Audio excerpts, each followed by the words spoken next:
Native marriage act का अन्य नाम आप याद रखेंगे ब्रह्म विवाह अधिनियम। किसको ब्रह्म विवाह अधिनियम कहते हैं? तो नेटिव मैरिज एक्ट को कहते हैं। कब आया था? 1872 ईस्वी में अंग्रेजों के समय में। किसके प्रयासों से आया था? तो याद रखिएगा केशव चंद्र सेन के प्रयासों से। केशव चंद्र सेन के प्रयासों से हमारे भारत में पहला बाल विवाह प्रतिबंधित कानून यानी नेटिव मैरिज एक्ट ब्रह्म विवाह अधिनियम आता है। इसके तहत जो बाल विवाह की उम्र यानी विवाह की उम्र निर्धारित की गई लड़कियों के लिए न्यूनतम 14 वर्ष उम्र होनी चाहिए और लड़कों के लिए जो न्यूनतम उम्र थी वो 18 वर्ष तय की गई। यानी 18 वर्ष से कम उम्र का लड़का विवाह नहीं कर सकता है और 14 वर्ष से कम उम्र की लड़की विवाह नहीं कर सकती है इस कानून के अंतर्गत। कुछ और बातें याद रखिएगा साथियों, ये पहला था। इसके बाद दूसरा 1891 ईस्वी में आयु सम्मत अधिनियम आता है।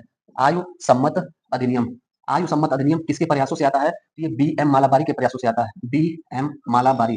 इसीलिए इसको साथियों मालाबारी प्रस्ताव भी कहते हैं। आयु सम्मत अधिनियम को मालाबारी प्रस्ताव भी कहा जाता है।